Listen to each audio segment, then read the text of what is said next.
আইছি আমরা অনুকূল সৎসঙ্গ মন্দিরে। আমরা গুরুদেবের আজকে জন্ম মহোৎসব, তো আমরা দুজন বন্ধু মিলে এখন আমরা মন্দিরে আইছি। আপনার লগে থাকবা দেখিলে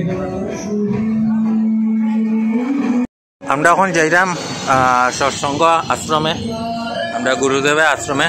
তো দেখিলে গিয়া এখানে প্রোগ্রাম চলে, ভিতরে প্রোগ্রাম চলে, প্রোগ্রামটাও দেখবো। এই হইল গিয়া পরমেয় শ্রী শ্রী অনুকূল ঠাকুরের মন্দির করিমগঞ্জ। দেখো মন্দিরটা কত সুন্দর। তো আমরা ফার্স্ট ফ্লোরে উঠে গেছি, আপনারা দেখাইবার লাগিল। সাইডে থেকে উৎসব আছে আর কত ভিড় মানুষ উৎসবটা দেখার লাগিল। আর এদিকে প্রোগ্রামও চলে, এখানে মিউজিক আছে দেখে আমি সাউন্ডটা অফ করিয়া পরে দিকে বয়সটা দিছি। সামনে দেখবা মেইন গেট। ভিতরে ভিডিওগ্রাফি এলাও নাই, যতটুকু পারি আপনারা দেখাইলাম। এই দেখুন ভিতরটা কত সুন্দর, আর এখানেও ঠাকুরের ফটো আছে। বন্ধুরা প্রোগ্রাম চলে শ্রী শ্রী অনুকূল ঠাকুরের আশ্রমে করিমগঞ্জ।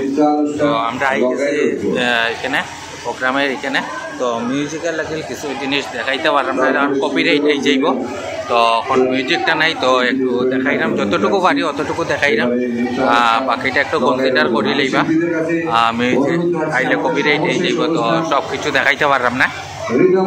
দেখতে পারবা বন্ধুরা কতটুকু ভিড় প্রোগ্রাম দেখার লাগে, এই উৎসবটা জয়েন করার লাগে। আমি একটু দেখাই দিব। এই দেখুন হইল গিয়া শ্রী শ্রী অনুকূল ঠাকুর আশ্রম, এই দেখুন।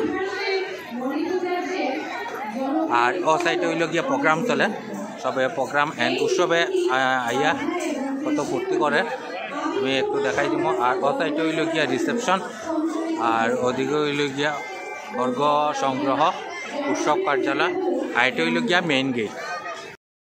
প্রোগ্রামের লাগিলে রেডি হয়ে যায় ওদিকে। তো প্রোগ্রাম শুরু হয়ে গেলে মানে গান শুরু হয়ে গেলে তো হয়ে যাব, কপিরাইট হয়ে যাব। তো দেখাইতে পারতাম না, তো যতটুকু পারি অতটুকু দেখাইলাম। এই দেখুন